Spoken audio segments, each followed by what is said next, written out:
Oh, well, that I've been following signals in the beginning. I had the opportunity of being in many, many conferences with Moxie. We've been sharing wine around the world in Buenos Aires, in Norway, etc. So I know very well the project and the values that are behind the project. So I created 10 questions. Feel free to answer them your own way. So if you don't like anything, just change it. Okay.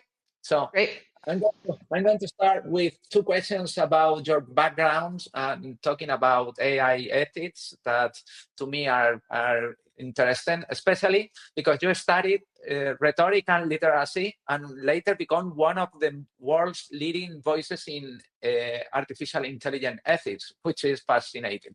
So how was that process for Meredith Whittaker working in tech companies and to be so worried about civil rights?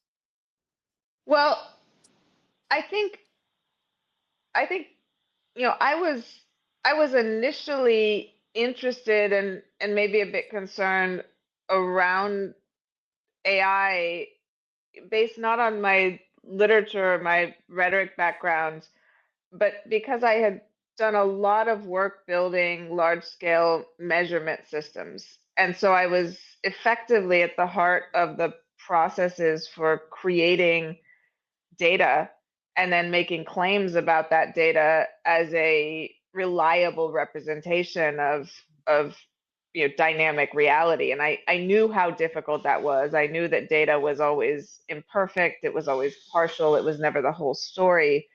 And so in the early 2010s, when I saw first machine learning, and then we all decided to use the term AI become the next big things, following the AlexNet paper, following the recognition that GPUs could effectively supercharge the compute available for neural network training, I became very concerned initially that the data sources that were being used and the claims that were being made about these models created with this data were not accurate, were not sufficient to reflect the things that were being claimed, were not certainly not sufficient to create an intelligent machine, and that the types of stories we tell about intelligence, about computational sophistication, were serving to entice people to trust and lend credibility to, ultimately what are large companies, large corporate actors who, may or may not have as their core objective, broad social benefit, and who create these technologies and these tools behind shrouds of corporate secrecy. They're of course not open source. They're not open to scrutiny. And we were walking into a situation where we were ultimately being asked to trust whatever the output of a black box was, as if it were intelligent, as if it were more objective and reliable than we were, without a way to scrutinize that. And I still think those dynamics are at play, and I still think that is a very risky position to be in as a world and as a society, given that our interests don't always overlap with the boardrooms of these handful of companies. Yeah. So do you believe that meaningful change can come from within big tech companies, or is external and alternative models the only way to go path forward? Um, you mean like meaningful positive change? Correct. Yeah. Um, I have seen a lot of people within those companies do things that were positive. There are many people who hold the line on certain values, on certain practices. Um, but I don't think, I think fundamentally, if the logic of an organization is grow at all costs, generate revenue at all costs, and positive social change will cost money or will hamper growth, you're not going to see positive social change come from those companies. And I think ultimately, when we're talking about even understanding what those changes might be that would have a broad positive social impact, you categorically need broad participation. You need to understand, what people want and what people need and what the conditions of life are, and that requires, one or another form of democratic participation, of, understanding what's happening on the ground, and then what measures are needed to remediate it, whether those measures are technological or not. Yeah. You are talking about growth, but Signal has grown to around 17.70 million users while maintaining a completely different business model from the other tech platforms. What Yeah, makes yeah. Signal fundamentally different from other messaging apps beyond just the technical encryption system that everybody knows?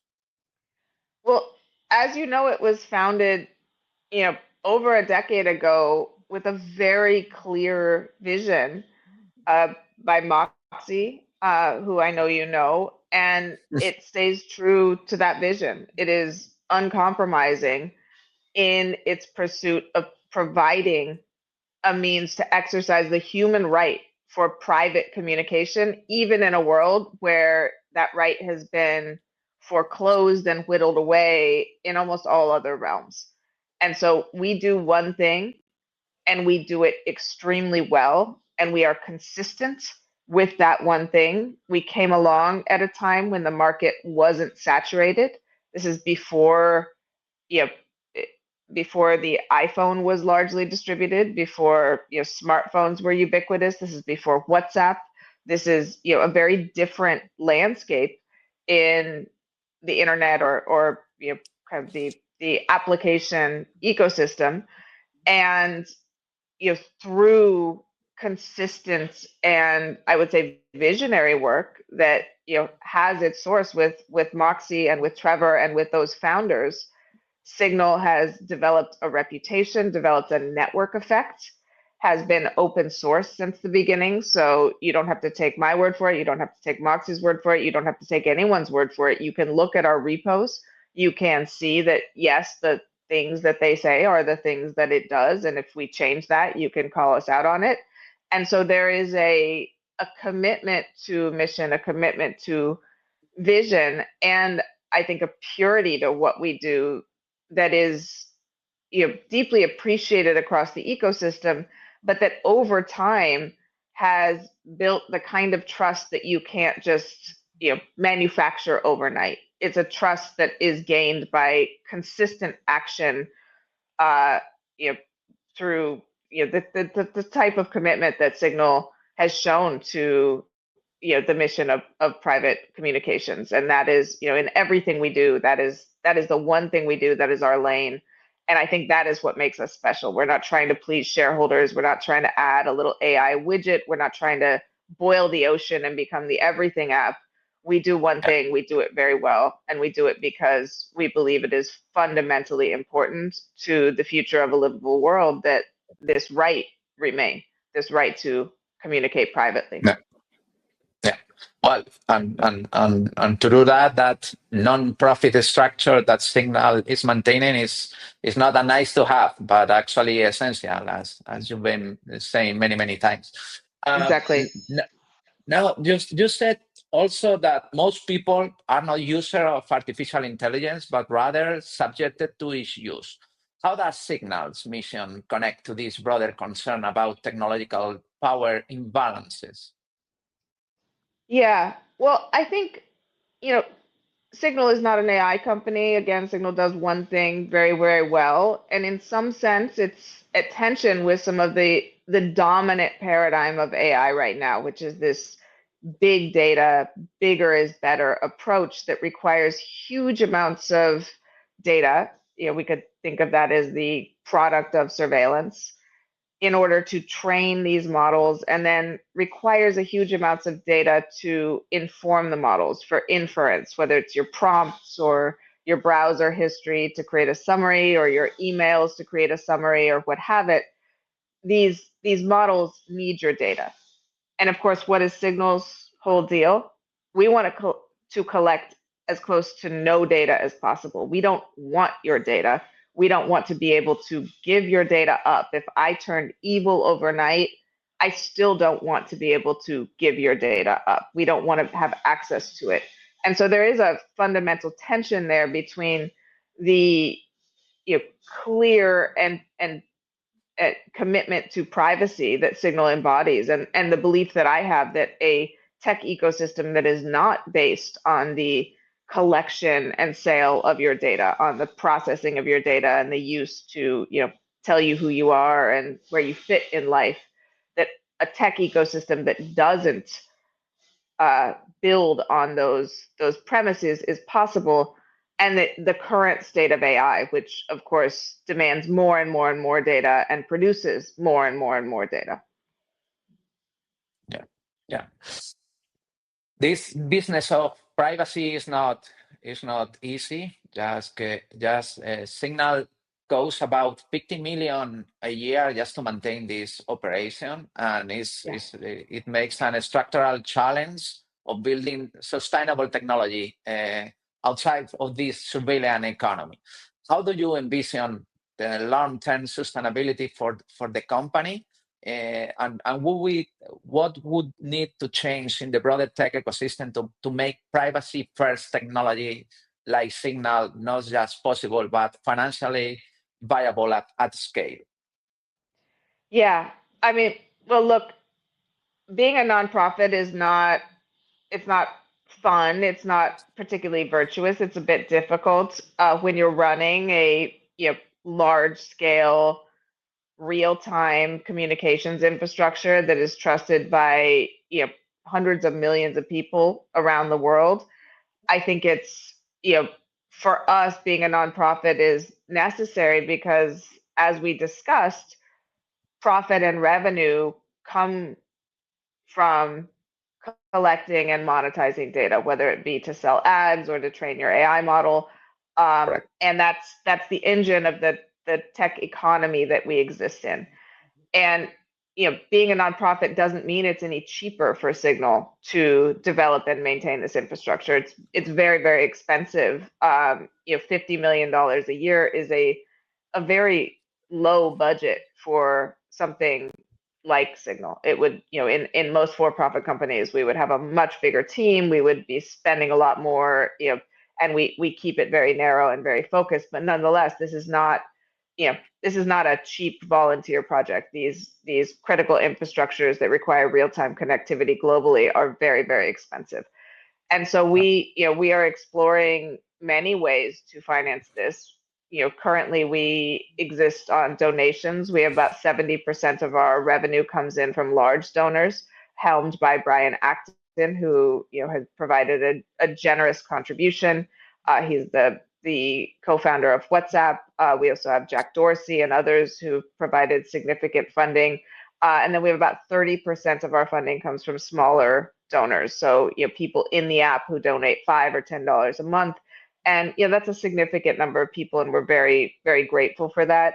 We're looking at growing our small donor pool. We're looking at, we're launching a freemium feature very soon. So we'll be adding secure backups, which will allow you to recover your signal if your phone, say, gets thrown in a lake or some catastrophe like that happens. And for a small fee, if you want to save all of your media files forever, or 100 gigs of your media files forever, you will be able to pay $1.99 a month to do that. So we're experimenting with a freemium model. Yeah. We've looked at things like an endowment. We've looked at other vehicles, and we're ultimately we're exploring what is possible, but again, without undermining that core mission, because what we can't have is a shareholder or a board member in a for-profit structure pushing us to undermine privacy, because they understand that the way to make money in the current tech economy is to collect and monetize data, is to undermine that privacy. And so that's really the balance that we are striking. Yeah, well, when I was reading $15 million a year, And I've been many years managing budget for big tech companies, creating technology. I was saying, oh, this is amazing, $15 million just for everything, creating the technology, operating the technology, innovate, etc. Is doing magic. And you were mentioning Jack Dorsey. He knows very well how expensive is creating technology at scale. So it's amazing what you do.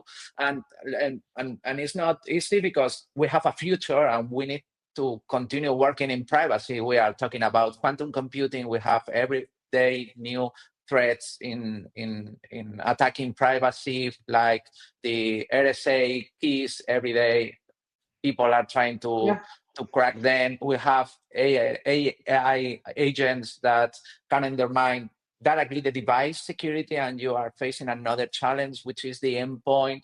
We have the regulatory changes that in every country, and depending how is the political message right now, it's changing. What does success look like for Signal in the next decade, and what the role do you hope it plays in shaping a different kind of digital future?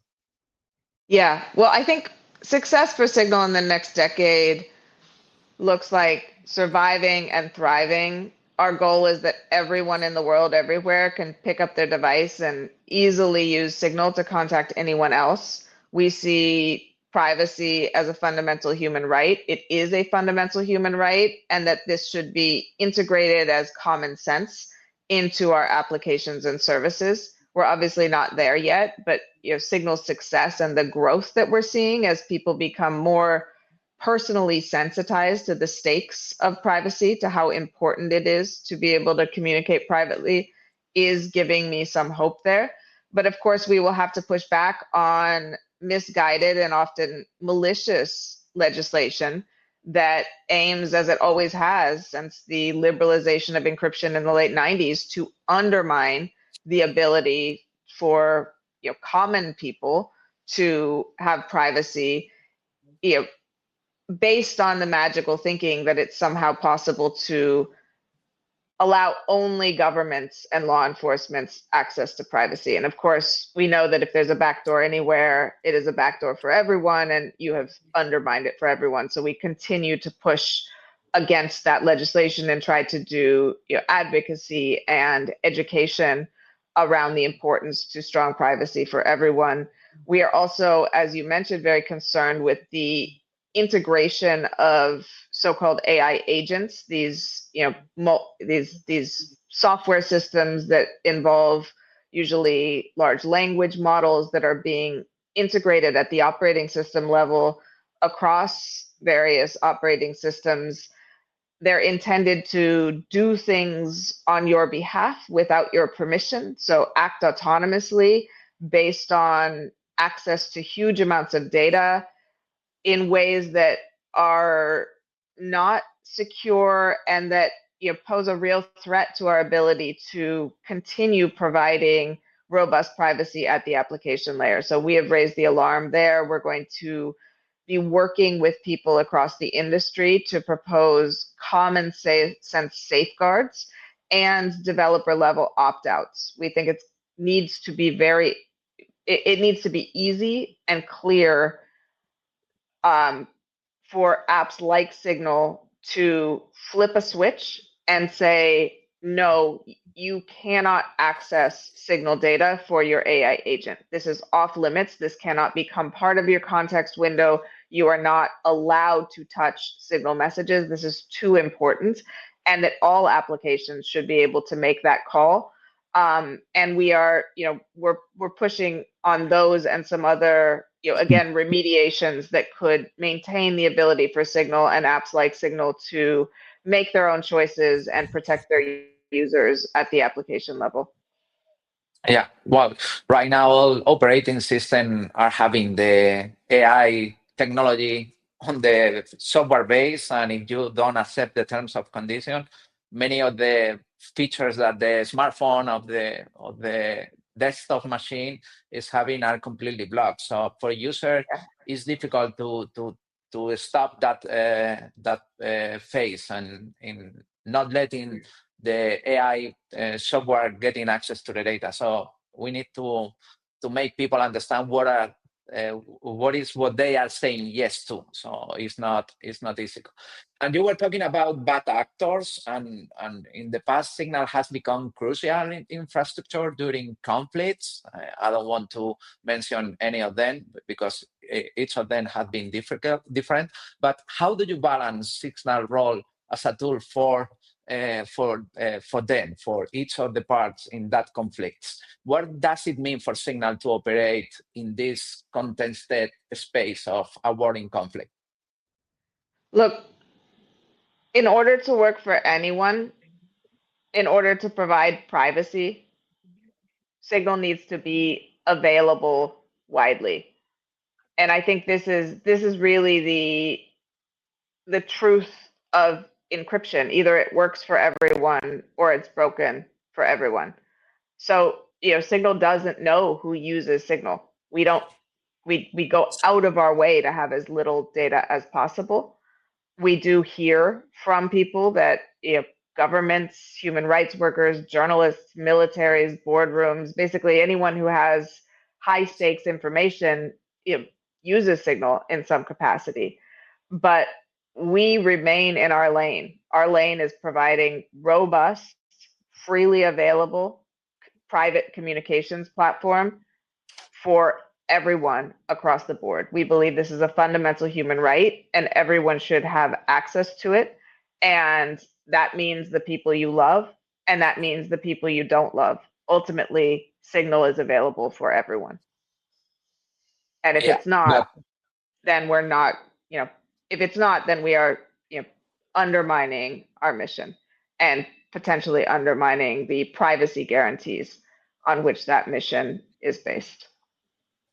Yeah, but but should be difficult because for sure, many times you receive pressure for different actors and in many countries asking for accomplishing the law, etc. So it's not easy. You were talking about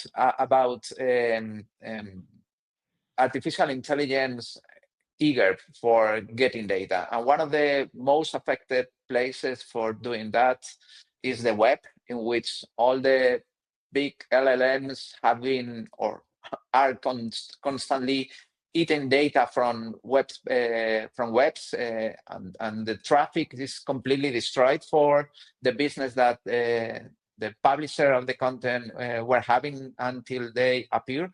How do you see the future of the website with the big artificial intelligence models becoming the answering machine for users, with all the content that is creating in real time accessible without sharing the traffic with the content providers? I think without a significant change in trajectory, it spells the death of the open web, and it strikes a very grim note for the future of human produced content and creativity and writing, art, music in general. It's very concerning to me. It's not an area I've studied deeply. It's not an area that I am as familiar with as I am in other areas, but nonetheless, it is something that I am deeply concerned with, and it is it's something I wish we had better tools than copyright to remediate. And last question. I don't want to take more of your time. If you have only one thing to say to people that are happily using other messaging platforms, what do you say to them related to migrate to Signal? So move to Signal because, or what should be your message for them? Well, first I want to say the reason you use a messenger is because you want to talk to your friends. Communication is about human relationships. It's not about purity. It's not about choosing the right platform. So I understand you. I see you. It's fine. You're there because you want to be included in the group chat. You want to go to the party. So do I. That's human. That's the point of life. However, move your close groups to Signal because you just don't want to go out that way, as they say. You don't want to have that text leaked in a document dump. You don't want a data breach to publish your group chats online. You don't want a regime change to suddenly make what you're doing today, which is totally normal and legal, illegal in 3 years and begin to look through databases to prosecute people. I think that Signal happily works very, very well. It is lovely. It is classy. It is not full of crappy little features that some product manager forced us to integrate because they're trying to please a company OKR. It is honestly the sleekest and most well functioning messaging app that I am familiar with. And I think that, start moving a couple of your groups to Signal, and then slowly more and more people will migrate because it just feels nicer to know that whatever you're saying, whatever rant you are typing out to your best friend, whatever random voice note you are sharing with your girls chat is never going to show up in discovery. It is never going to show up in a data breach, and it will never be misconstrued by some enemy wanting to paint you in a bad light after they got access to your most intimate data. Well, I really love to listen to you, and I would like to say thank you. It's been an honor to listen to you this time, and I feel completely happy after having this talk. Thank you very much, Well, Meredith. It's been thank you a so real much, pleasure. Chema, and thank you for keeping up the good fight for so many years. It's been such a delight to talk to you. Real pleasure.